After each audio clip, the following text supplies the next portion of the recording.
Shahid.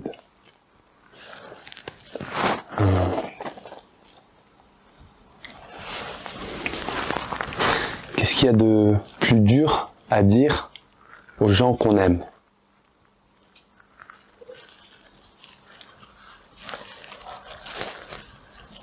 Première chose qui me vient en tête. Ouais. C'est de le dire. D'accord. Je pense que le plus dur à dire aux gens qu'on aime, c'est de le dire qu'on les aime. Ouais, c'est pas... On peut le montrer, on peut le sous-entendre, mais de le dire ouvertement, directement, je crois que c'est le plus compliqué. Comment ça se fait? Bah, on a tous une certaine pudeur. Et c'est vrai que tout ce qui touche un peu à l'amour, moi je parle pour moi, hein. Je pense que je suis assez pudique par rapport à ça. Et de dire aux gens qu'on aime, qu'on les aime. Et c'est ce qui fait aussi que sa grandeur aussi. C'est pour ça que le dire je t'aime, c'est pour ça que c'est beau, c'est pour ça que, parce que c'est un effort. C'est pas simple. Je pense que... C'est un effort de quoi? Du corps, du cœur, ça se passe où cet effort? C'est un effort du cœur, du corps, du cerveau.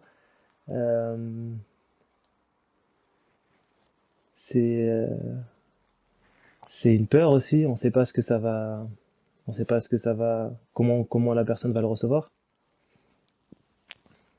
Donc moi je pense que c'est ça. Cette peur-là, du fait que c'est difficile parce qu'on a peut-être peur d'être mal compris ou que ce soit mal reçu. Comment ça se fait que parfois un je t'aime, il est mal compris?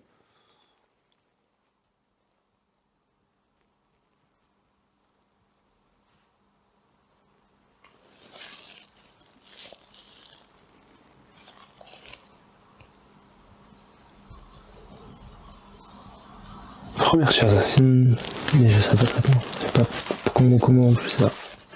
Comment on peut mal percevoir l'amour. Comme je t'ai dit, c'est peut-être la peur de... Aujourd'hui, dans un monde où malheureusement l'amour il a été un peu... Son sens a été dévoyé. Donc il y a des gens qui jouent avec l'amour. Il y a des gens qui manipulent. Qui manipulent l'amour. Et je pense qu'aujourd'hui on s'est beaucoup tous un peu forgé des carapaces, des protections. Et des protections contre l'amour malheureusement, contre pas l'amour en lui-même, mais contre ce que les hommes en ont fait. Qu'est-ce qui amène des gens à manipuler l'amour? Il y a des gens qui se nourrissent de ça. Il y a des gens qui se nourrissent des sentiments des gens, des sentiments des autres, de la fragilité de l'autre. Et normalement, quand tu dis à quelqu'un je t'aime, quand tu lui dis ton amour, quand tu lui proposes ton amour, elle va être fragilisée par ça. Et il y a des gens qui le manipulent et qui malheureusement en jouent et qui se nourrissent de ça. Donc ça leur apporterait quoi? À eux, ça va leur apporter un sentiment de... Ça va leur apporter un sentiment de puissance, ça va être un sentiment de maîtrise, de maîtriser une personne. C'est la problématique aujourd'hui qui se pose, c'est une grosse problématique aujourd'hui dans les relations, j'ai l'impression. Ça part d'un sentiment pur et c'est dévoyé. Donc, ouais.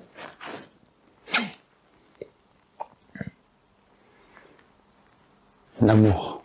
Quand on est seul, on fait comment pour le vivre? Déjà, on peut s'aimer. Déjà, il faut apprendre à s'aimer pour commencer. Parce que c'est aussi une très grosse épreuve, ça aussi, hein. C'est un grand défi de s'aimer. Et c'est pour ça qu'il faut, à un moment donné, il faut s'isoler. Je pense qu'il faut apprendre à s'aimer. C'est pas le plus évident. Pas le plus évident d'apprendre à s'aimer parce que ça nécessite beaucoup d'introspection, ça nécessite beaucoup de questionnement interne, etc.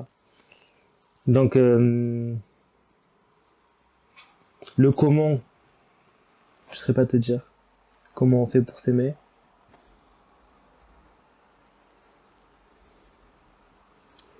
Mais ouais, faut aller chercher ça, quoi. Qu'est-ce que t'as appris sur toi en allant en vélo à la Mecque?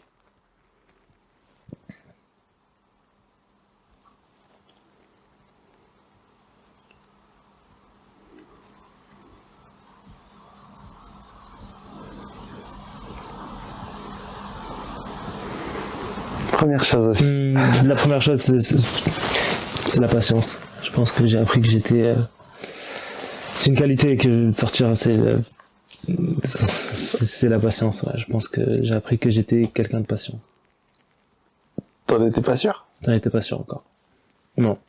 Et puis après, à des degrés différents, évidemment, en fonction de ce qui se passe dans nos vies, mais je savais que j'avais des prémices de patience, mais là, je sais que j'ai validé ça, quoi. Ça, j'en suis content. Ça veut dire quoi être patient?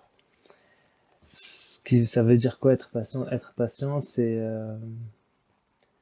dans toute situation placer la réflexion avant d'agir. C'est-à-dire, tu sais, une phrase qui dit que la réflexion vient de Dieu et que l'action vient du diable. D'accord. Donc ça, c'est quelque chose qui m'a été inculqué et que j'essaie de mettre en pratique. Et dans ce voyage-là, j'ai eu des épreuves quasiment tous les jours de patience. Et je pense que je les ai réussi, quoi. Ça a été dur, mais je pense que je les ai réussi. Tous les jours. Ouais, tous les jours. Tous les jours parce que tu sais pas où tu sais pas, t'as rien prévu, tu sais pas ce qui va se passer. Et tous les jours, il se passe quelque chose. Et tu sais, il y a de la patience aussi pas que dans l'épreuve, même dans le bien, même dans l'amour que les gens vont te donner, que l'accueil des gens, etc., etc. Il faut avoir une petite patience et pas trop vite, ne pas trop vite enlacer tout ce qui vient.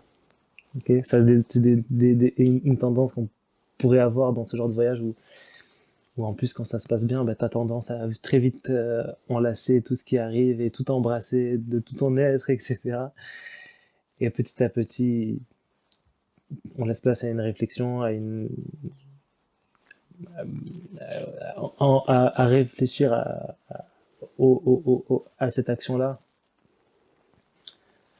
Quand par exemple t'es accueilli, il faut savoir que ces gens-là, ils ont une vie aussi, ils ont un rythme, il faut pas mettre en place une réflexion avant de tout de suite dire oui à tout, ou non à tout, ou de refuser, ou d'accepter. Réfléchir, prendre le temps de réfléchir. Ouais. Dans ta vie, ça a été quoi ton plus beau refus? Le refus que toi t'as formulé, hein?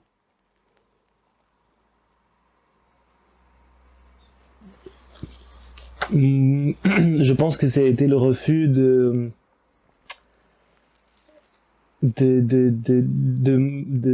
s'assimiler à ce à quoi on me prédestinait. Ça, c'est la chose dont je suis fier aussi, c'est que j'ai refusé la vie qu'on me demandait d'avoir. Et j'en ai préféré une autre. Ouais. Donc on me demandait d'avoir une vie, de me lever tôt le matin pour aller travailler, rentrer, ne pas avoir suffisamment de temps pour profiter de mes proches. Et on m'a mis en évidence que c'était ça finalement la vraie vie. Et j'ai pris conscience et j'ai refusé ça, quoi. On pense quoi de Dieu quand on est éprouvé tous les jours?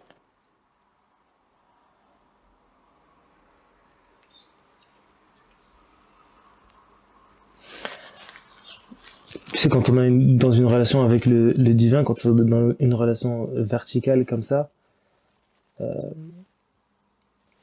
doit toujours se remettre en question. tout le temps se remettre en question et remettre en question le sens de l'épreuve aussi. Et quand on est dans une relation de confiance et d'amour, on prend au sérieux les textes et, euh, et quand ces textes nous disent que cette épreuve est un bien, que cette épreuve est un khayr, que cette épreuve est une preuve d'amour, on prend ça au sérieux.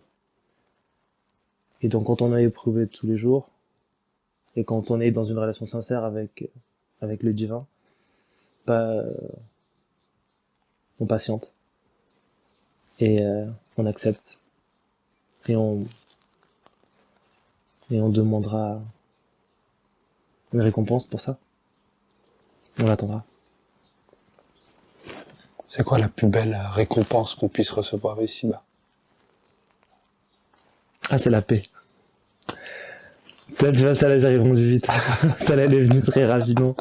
Je pense que c'est la paix, la plus belle récompense qu'on peut espérer ici-bas. Ouais, je pense que c'est la paix avec soi-même, la paix avec ceux qui nous entourent, avec ceux qu'on aime, la paix pour eux, la paix en eux, la paix dans nos relations. Ouais, je pense que la paix, c'est le summum, quoi.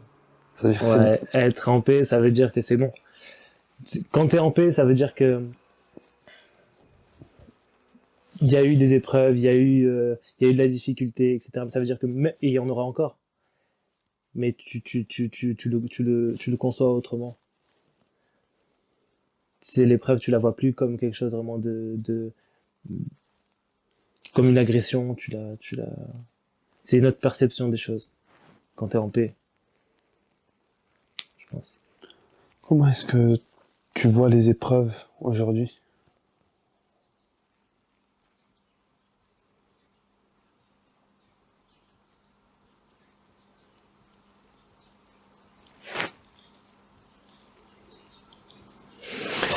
Aujourd'hui, je vois les épreuves comme un défi. Comme un, c'est très infantile, hein, ce que je veux dire, mais je les vois comme un défi à relever. Voilà, j'ai une épreuve, bah, il faut la traverser. Il faut, il faut passer il faut passer, il faut passer au-dessus et il y a une manière aussi. Tu sais, c'est pas que patienter et que encaisser les coups.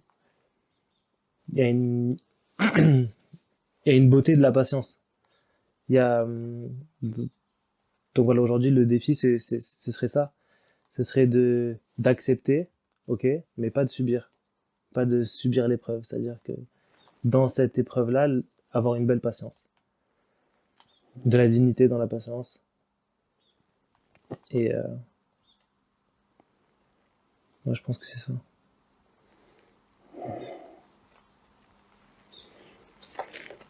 Accepter, subir.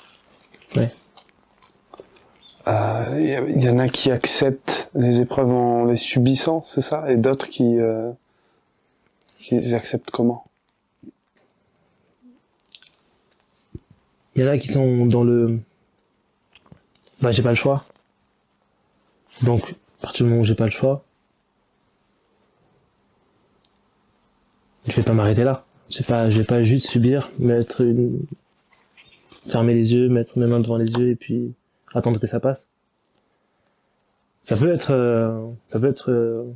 il y a des gens qui sont comme ça. Il y a des gens qui vont fermer les yeux et qui vont attendre que ça passe. Et d'autres, d'autres qui vont avoir encore une fois, cette beauté dans la patience, qui vont chercher, à en tirer quelque chose de cette épreuve-là. Comment ça se fait que toi, t'es passé par toutes ces épreuves? C'est dont on a parlé. Ouais, je pense que c'est pareil, encore une fois, quand on est toujours dans cette relation avec le divin et qu'on prend au sérieux ces textes, on est, on fait confiance à une prédestinée et on sait que c'est déjà tracé. Donc, ouais. Avec tout ce que t'as vécu, t'as pas eu des moments de doute parfois, tu t'es dit, mais, qu'est-ce que je fais là, en fait, ou comment je suis arrivé là? Est-ce que c'est moi qui me suis mis là, ou est-ce que c'est Dieu, ou est-ce que c'est... Bien sûr que oui, bien sûr, parce que toute la question, c'est la difficulté de la question de la prédestination, c'est est-ce que c'est mon choix, c'est moi, et c'est pour ça que c'est dur après à accepter, parce que tu sais pas d'où ça vient. Parce que si ça vient de toi, bah tu l'acceptes pas. Si ça vient de Dieu, tu l'acceptes. Mais si ça vient de toi, tu te dis mais non, c'est moi qui me suis mis là-dedans. C'est là où il faut être, c'est là où encore une fois il faut avoir cette réflexion de dire c'est pas pour rien, c'est pas pour rien. Et et quand une fois, deux fois, trois fois, t'as t'as patienté, et notamment dans ce genre de voyage, de pèlerinage, et ben, là, à chaque fois, il y avait une récompense à cette patience. Il y a eu à chaque fois, à chaque épreuve, un, un bien après chaque petite, qui me faisait oublier l'épreuve. Tellement, tellement c'était beau ce qui se passait. Juste après. Pour toi, tu dirais que ça a été quoi ta plus grande épreuve? Ma plus grande épreuve pendant le voyage, c'est de partir. C'était la plus grande épreuve, ça a été de mettre le premier coup de pédale.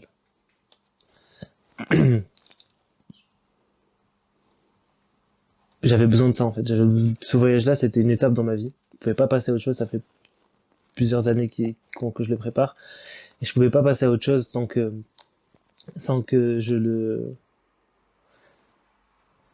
je fasse tout pour arriver à cette destination, pour arriver à relever ce défi. Et, euh, et la plus grande épreuve, ça a été de partir. Ouais. Ça a été de dire à mon père, je pars. Ça, c'était le plus grand. Ça, c'était la plus grande épreuve. Ça a été de partir sans le consentement de mon papa. C'est la première fois de ma vie que je ne, je ne lui obéis pas. Il m'a dit non et quand bien même je pars. Donc, mon épreuve à ce moment-là, c'est de lui montrer que j'ai raison, que je dois, et que tu dois comprendre que j'en ai besoin. Comment t'as su justement que là, tu pouvais lui désobéir? Ou que tu devais lui désobéir? Ouais. Parce que j'étais dos au mur. Parce qu'à ce moment-là, j'ai que deux options. Soit je reste, j'obéis à mon papa. Et encore une fois, je reviens à ce que je te disais tout à l'heure à- par rapport à la vie qu'on me proposait d'avoir, etc., au refus. Donc à ce moment-là, je fais déjà un choix. Et c'est une continuité de refuser cette vie-là. Ou soit, ben justement, j'assume ce refus. Et je dis à mon papa que j'ai besoin de ça, que j'ai besoin de partir. Qu'il n'y a pas de manque de respect là-dedans, que c'est juste, c'est un appel intime auquel j'ai besoin de répondre. Et que si tu le comprends pas aujourd'hui, ben, tu le comprendras peut-être demain. Et que peu importe si j'ai raison, ou peu importe si tu as raison, ou peu importe qui a tort, je dois aller au moins voir, essayer. Puis on tirera des conclusions plus tard, mais là, je dois répondre à ça. Quelle serait la chose dont on a tous besoin dans sa vie?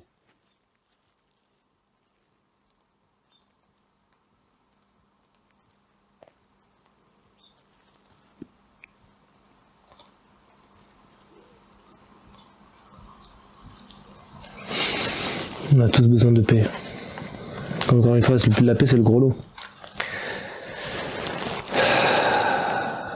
Aujourd'hui, tous les maux du monde, les gens sont gangrénés par ce manque de paix intérieure.